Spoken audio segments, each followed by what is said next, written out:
Welcome out to another edition of the Risky Powerhouse. You know what I mean? We got a special guest in the building. Very, very special guest. You know what I mean? We probably should start the Risky Powerhouse Hall of Fame with this guest right here. You know what I mean? I got my boy Joe Bryant. Joe, yeah, appreciate you, bro, pulling up. You know what I mean? Norfolk State men's basketball player senior year. You know what I mean? Back-to-back MEAC player of the year. Back-to-back MEAC champ, bro. How does that feel? How does that, you know what I mean? Just give people a little bit of who you are, what you represent, and you know what I mean? Just give them a little taste. What's up, everybody? As y'all know, Joe Bryant, senior, Norfolk State University, back-to-back MEAC MVP, back-to-back MEAC champ.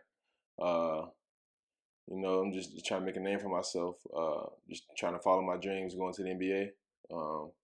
Obviously, I ain't there yet, but I can get there whenever I get there. It's all in God's hands. Yeah, all in His hands, like you said. You know what I mean? It's all in the work.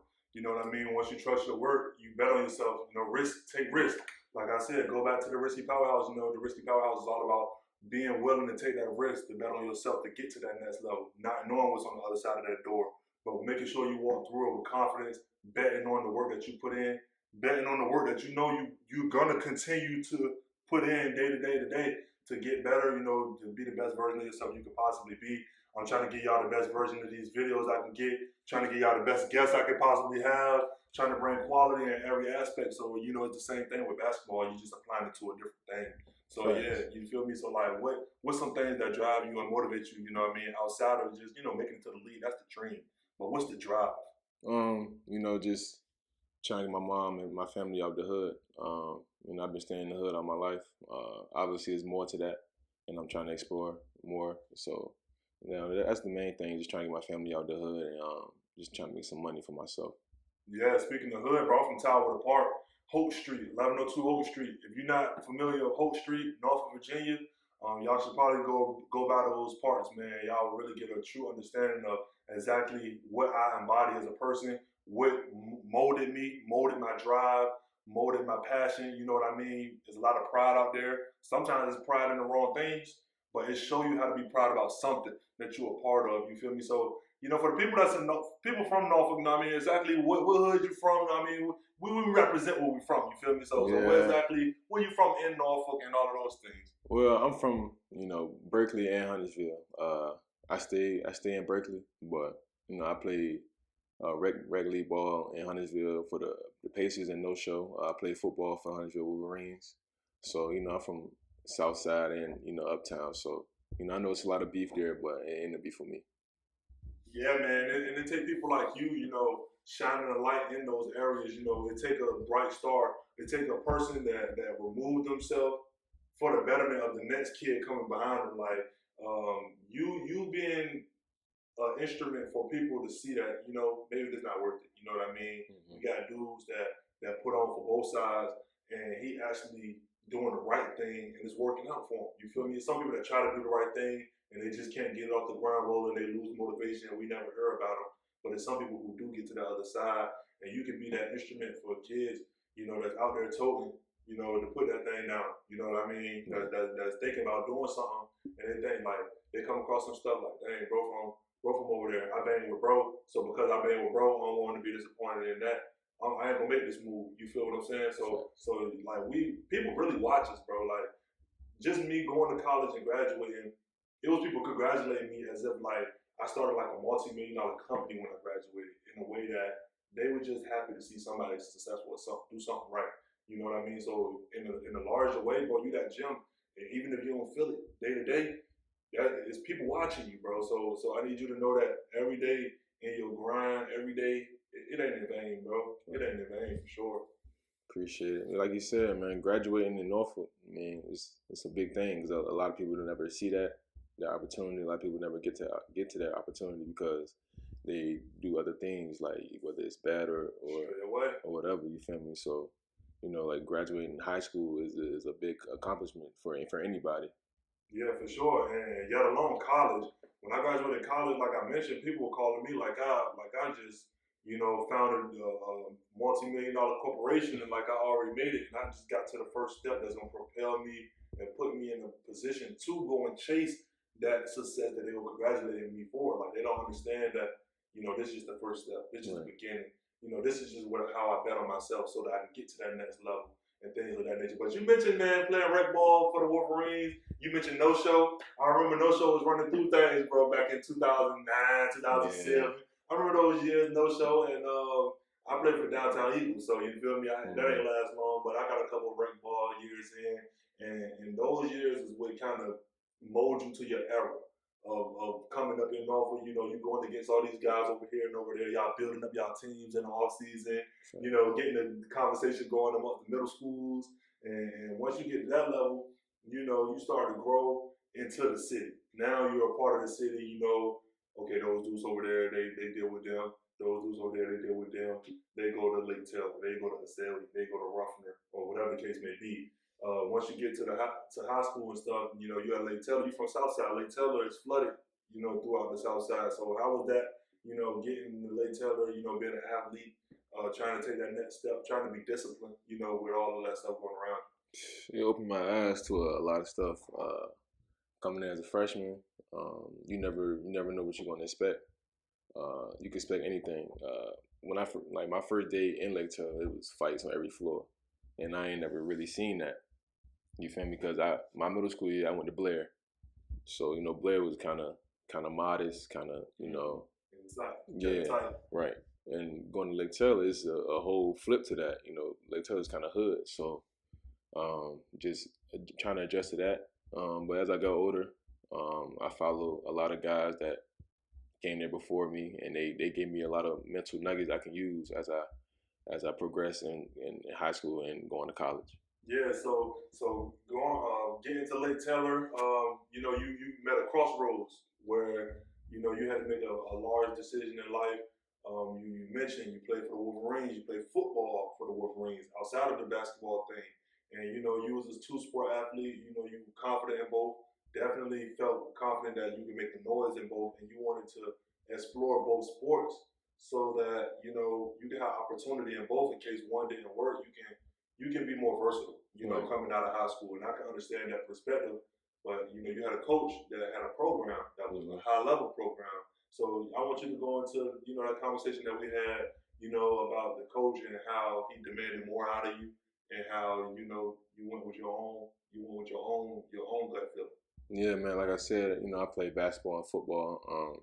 My two loves that I grew up with. My dad played football.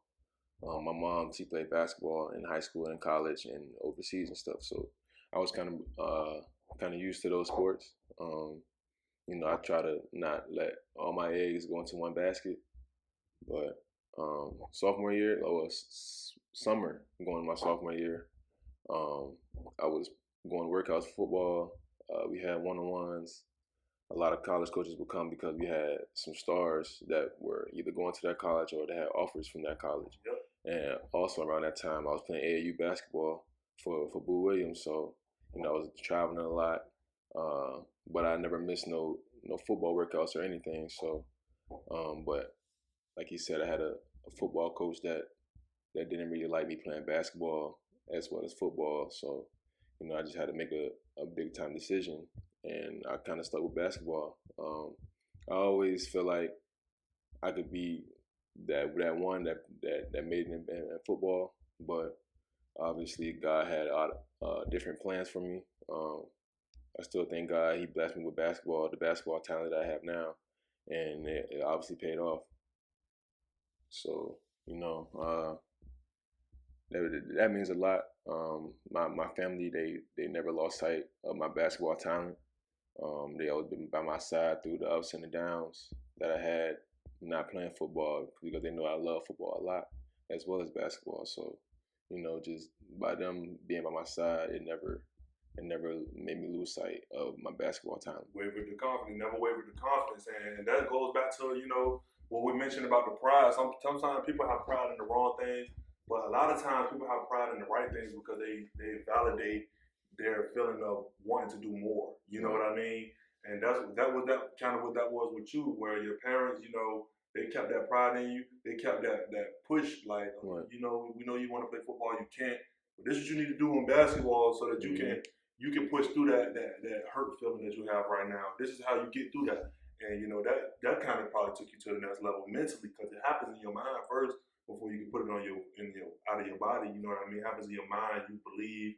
You know, you feel that you're above. You know, you're above these dudes that you're playing against. Like I can do a little bit more, but that confidence comes from confidence of the people that's pushing you to be in that. You know what I mean? So your parents, you know, sticking with you. You know, you could have had a football dad that said, "You want to play basketball? Man, you know we've been balling all our life." And that could have strayed you to be like, you know, well, my dad wanted me to play football. You know what I mean? Now you're not confident playing basketball. You made the decision. Now you try to go back to football. You wasted a year. You know, it could have really messed up. Yeah. You know, any little piece of, you know, lack of confidence can change a kid, you know, and change their direction, their mentality. So that's big that you definitely had your parents, you know, you going to go with basketball? We going with basketball straight up. And we're going to make sure you do what you can to be the best version of yourself. So, look, let me tell you how lucky this dude is. Just uber athletic, bro. The dude still got a state championship in football. You stole one. Got one on the back end before you got up out of there. Freshman year, I didn't really play that much, but whenever we was blowing the team out, I would go in, you know, spot minutes at late games or whatever, and I show my talents or whatever. And the football coaches, seen my talents, but they still thought that, you know, I wasn't really there. My focus wasn't on football. They thought my main focus was basketball, but at the same time with both, because I never missed any workouts or practices or nothing. I was 100% committed to football as well. I was 100% committed to basketball. Yeah, and when you have coaches like that, to give y'all a little bit of backstory, bro, he's slightly younger than me. I graduated from Booker T in 2014, you know, and in my 3 years at Booker T from 2011 to 2014, Lake Taylor was the truth. Like, they probably lost 3 or 4 games in the totality of my high school career. They won like 2 or 3 state championships in my high school career. You know, in our area, Oscar Smith was nationally ranked. Lake Taylor was nationally ranked when I was in high school. So you came into that era of Lake Taylor 15, 16, 17, 18, where they trying to sustain greatness. Right. And we don't need no kid. We need you to commit because we need to know you're getting better so that by your senior year, you can be a star. Like by your junior year, we need you to be a star because we're pushing out D1 product. Right. And this is what you got to do to be that. And if you're not willing, then, you know, we're going to find somebody who is, because we're good enough to do that. We're going to be good with you. We're going to be great with you. Right. We're going to be good without you. So we good regardless, you know what I mean? So it was kind of that thing. So when you get to Norfolk State and, you know, you see your coaches demanding more out of the players, do you kind of see the perspective of where that high school coach is coming from? Or do you think, like, yeah, you might have been doing something that's working, but something could have worked out more because y'all lost that year? It's something different that you could have did that probably could have had y'all with more talent or with a better opportunity. Kind of the first option you said. Like you said, I feel the coach now, but back then when it first happened, I ain't really understand why he did what he did. But like you said, he had trying to find the word. Lineage of success. He was a very successful coach. He had a very successful program. He had guys committed to one sport, and that was football. And like me, I was committed to both. Obviously, like I said before, and he didn't really feel that. So you feel me? He had to make a business decision. Like he said, he was gonna be great with me, or they were gonna be good without me. They were gonna be good regardless, and they were. They won, I think, one more championship without me, and that's good. I'm still happy for him. Still love him to death, but you know, things didn't just work out the way it did. All right, so scrap football. We done with football because my man has been made his choice a long time ago. That ain't it. You feel me? So let's get into the upperclassmen years of basketball. You at Lake Taylor now. You know this what you want to do. That's it. No more football. This is it. Year round. I'm gonna dedicate myself day in and day out to getting better. And you grew into a star at Lake Taylor. How was the reception when you started to separate yourself on the floor? Like you can watch a game and say, that dude better than most of the people I've seen play. You know, you was getting that from a lot of people. So how was the reception in the city? Man, well, freshman year basketball, I was starting as a freshman. That stuff like that don't happen too often, especially in the 757. You know, like I said, starting as a freshman, I averaged I think like 10 points as a freshman. That's big as a freshman. And then the next year, I kind of fell back because I was dealing with, you know, the football coach in my ear, and then at the same time my parents, you know, just telling me different things. So it was unbalanced for me personally and mentally. But junior, senior year, that's when I really found my love, and I got my love back for basketball. Mm-hmm. So, you know, I grind every day, every morning. I wake up 9 o'clock, go in the gym, get some shots up with my dad, and then after that, I go in the weight room, get my strength up, and then those days paid off.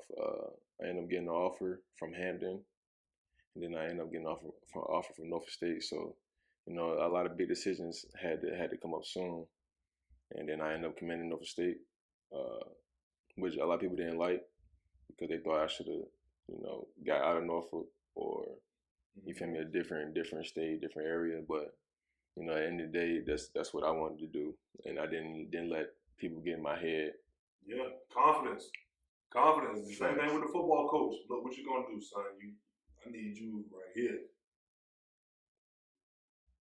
Coach, I can play both. Look, son, I need you right here or right here. I love you to death, coach. But I just gotta go. So you gotta make choices for yourself, bro. And I mean, you kind of did that a lot, bro, at a young age. At a young age too, when you really think about it, there's a lot of kids like it's a lot of 16-year-olds in Norfolk. You know, you can easily sway them to make a choice like that they're really not comfortable with. You know, people would say, you know, you're really caught in the middle when you center stage. What that means is like when you in that moment, like that's the time where you test it to really make a choice, like of being caught in the middle, like somebody pulling you here, somebody pulling you there, and you in the middle of that moment. So like, you know, you've been caught in the middle a lot of times, bro. You center stage a couple times. Yeah. You know what I mean? You made the right choice for yourself. Appreciate it. I mean, obviously, when you look at it now, you know, it's a hindsight. You know, it's a hindsight saying, you know, you made the right choice. But yeah, man, it take a lot from a young kid, bro, to do that. Yeah, I was 15 when I made a decision. I was going to a sophomore, so you know, a lot of decisions as a young kid I made that adults don't make. You right. Get what I'm so saying? Did you feel validated when you won a state championship at Lake Taylor in basketball? Did you feel like I did the right thing, bro?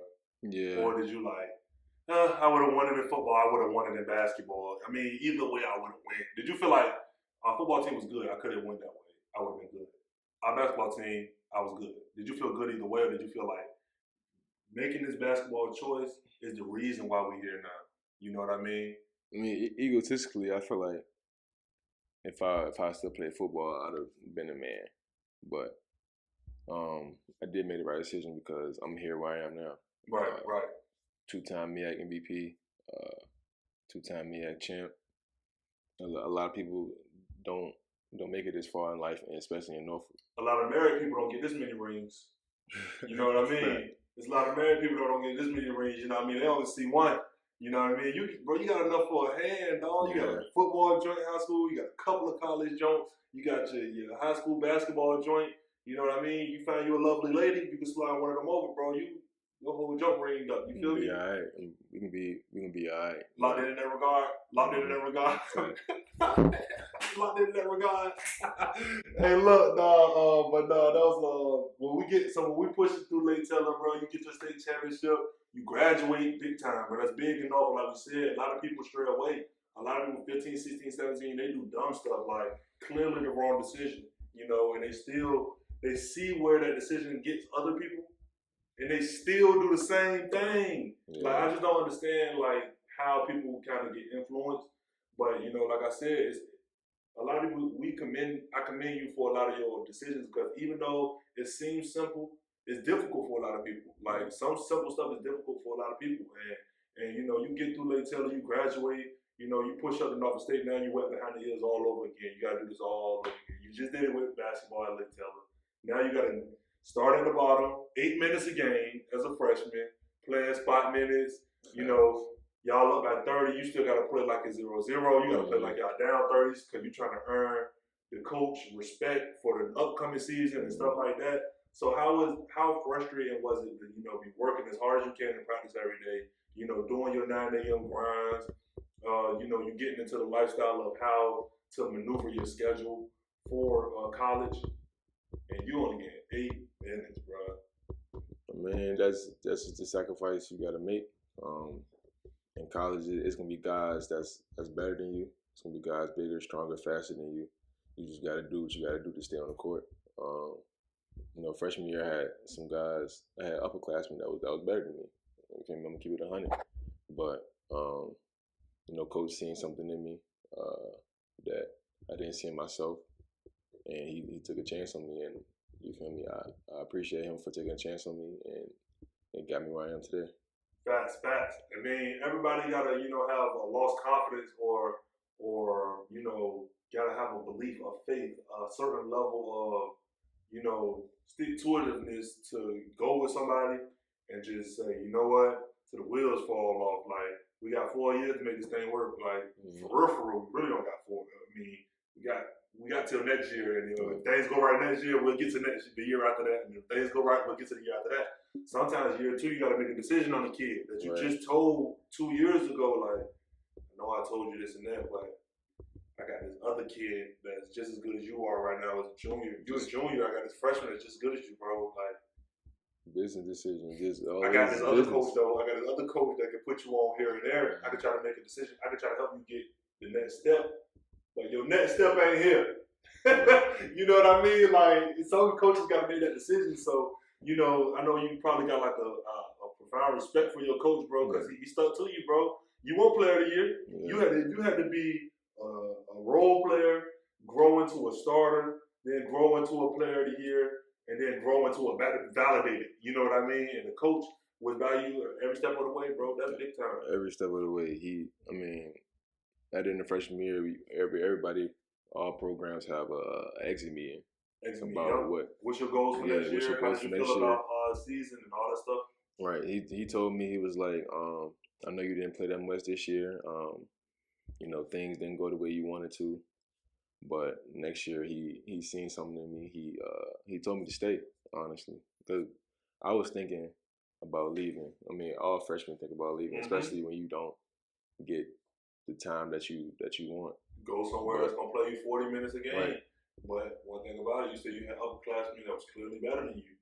Humbly, you know what I mean? When you own that, it put a different drive in you. You look in the mirror and you say, I'm not as good as those guys. That makes you work harder, bro. That puts you in a position where they better than you. You practicing with them every day. It's raising your ceiling and it's raising your floor. You know, when you go to a spot where you the best guy, now you're gonna take 30 shots. Y'all gonna be 500. You know what I mean? You're gonna be averaging 30, but is averaging 30 in D2 more valuable than averaging 17 in D1 and being the Player of the Year? No, it's not. That 30 not gonna get you as far as that 17 would because of the quality of it. You know what I mean? It's the quality of, though you get less opportunities, so you got to be more efficient in the opportunities you get when you play on a higher level. Yeah, I mean, a lot of guys, you know, want to average a lot, but they still be losing, and that's miserable. Nobody want to be on a losing team. I was fortunate to be winning all my 4 years in college. Every team I've been on in college, we was above 500. So either fighting for the championship or, you know, either the second or third seed. Because my sophomore year, we was, I think, third or whatever. And my freshman year, we was first. We won the regular season MEAC championship.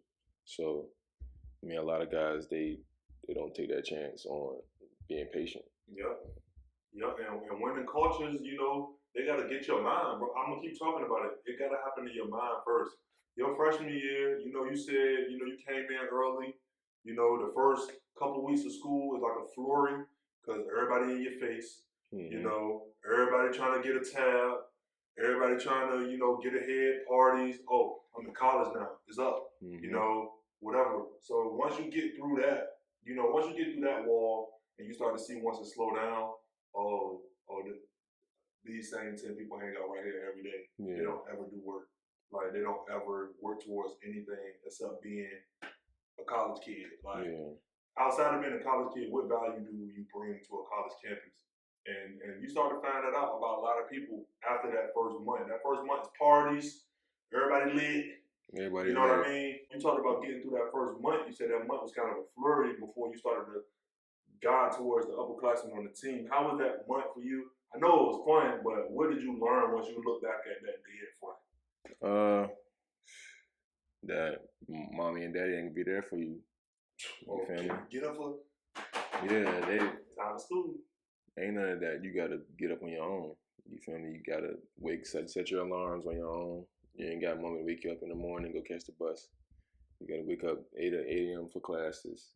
Then after class, you got practice. After practice, you go eat, go to study hall. After study hall, you got weight room.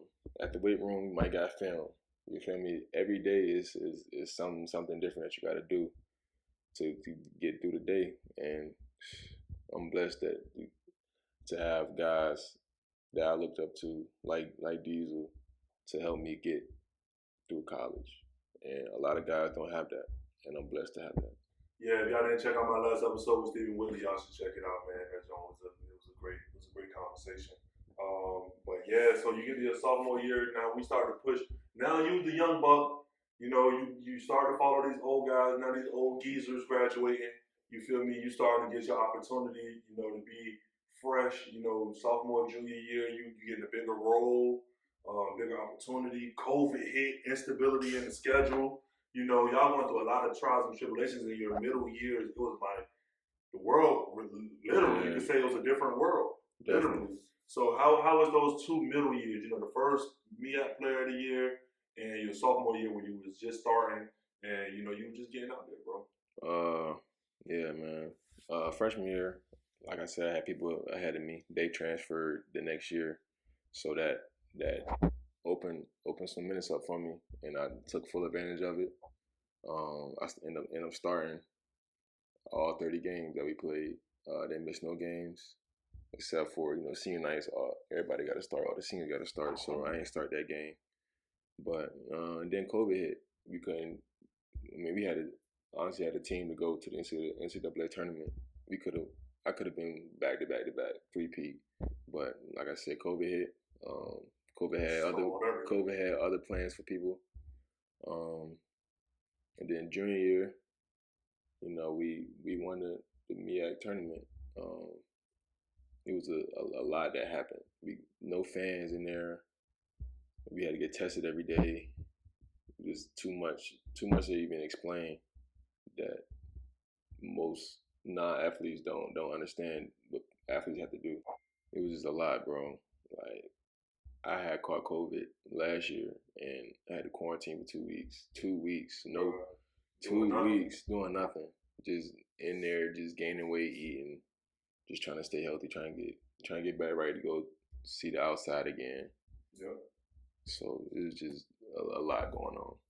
All right, so yeah, man, we get through those 2 years. You know, pretty much the entirety of your college life was like locked in a room, pretty much. Like, I was blessed, you know, to be in college from 2014 to 2020. You know, my last semester of college was that December. After that December, COVID hit in March, bro. Yeah. So I got to live my entire college career with no umbrella. Out there, bro. Live in Raleigh.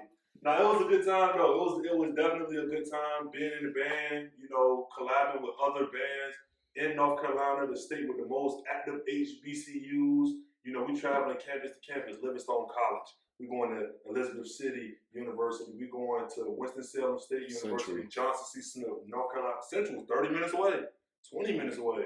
So, like, we was everywhere. St. Augustine University. You know, we was going different places, enjoying ourselves. You know, college was fun.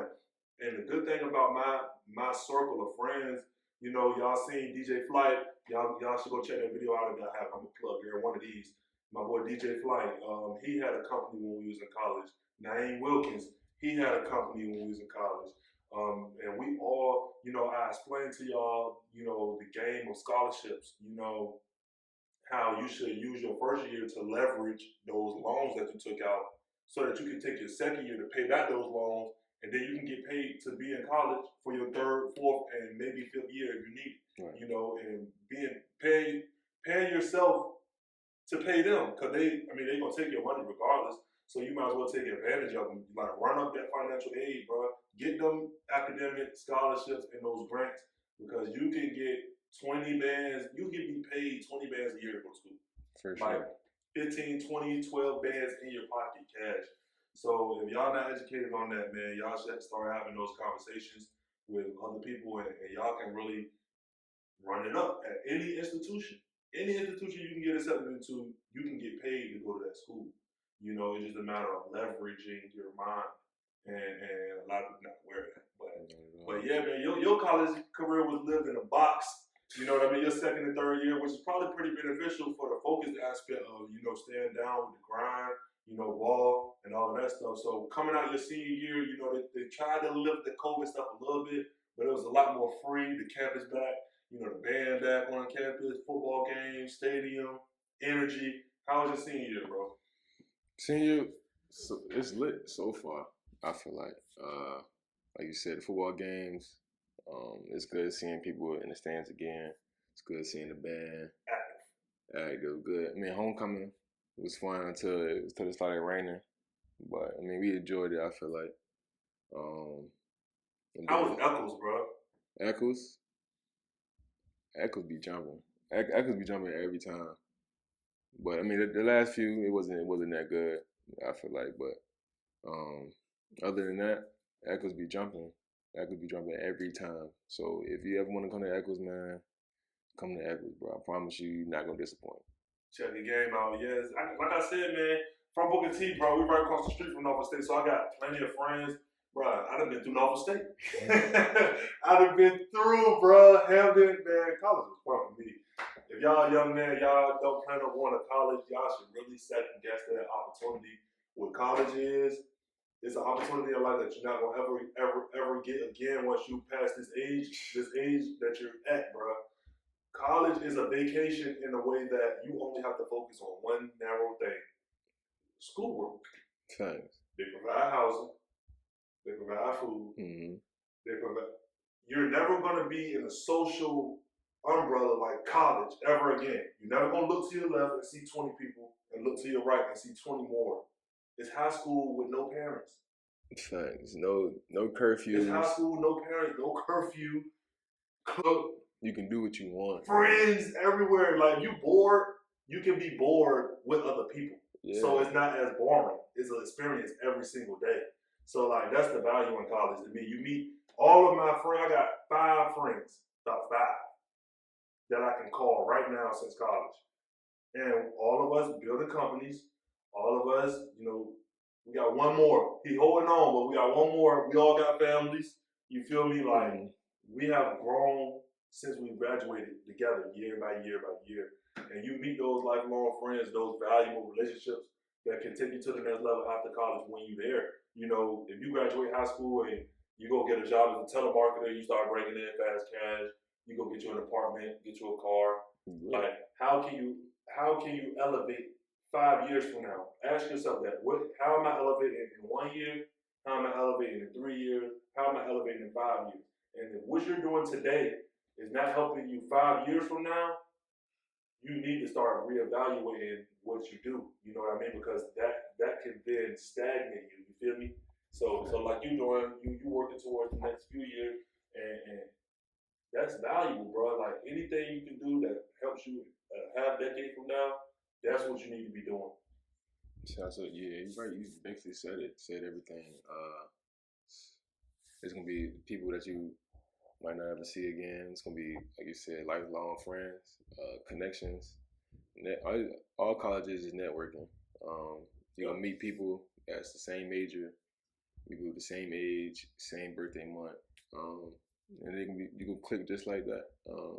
It's gonna be people on the same team as you, on different sports teams that you can also connect with as well. So, you know, college is a great experience, and I feel like all people should go to college. I mean, college is not for everybody, obviously, but if you ever do go to college, man, it's a great experience. Great experience. So yeah, man, we HBCU'd up, bro. Shaw University. My man representing Norfolk State University very well. State, man. Yeah, man. Senior year starting to conclude your tenure at Norfolk State. I hope you truly enjoyed it. Like we said, it was a couple of stagnations throughout the course of your college career. My Shaw University career was great. But yeah, man, I appreciate you, pulling up to the Powerhouse. You feel Appreciate me? you for having me. This is an exclusive interview right here. You know what I mean? Welcome to the Risky Powerhouse Hall of Fame. Got my first Hall of Fame in, you feel me? Appreciate I need to you, give my man a plaque.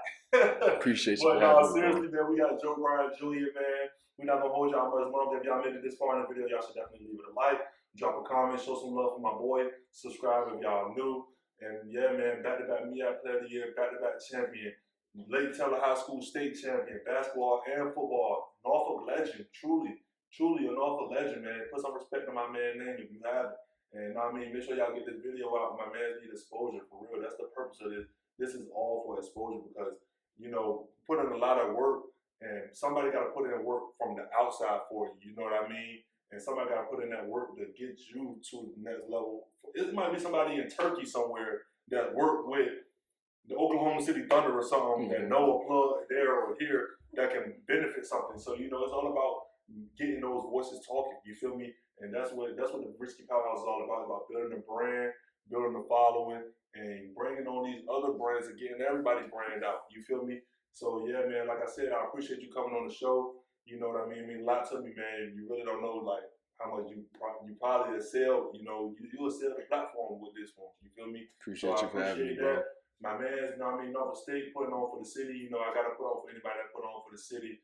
Y'all show my man some love. It's the Risky Powerhouse. Joe Bryant, we out of here.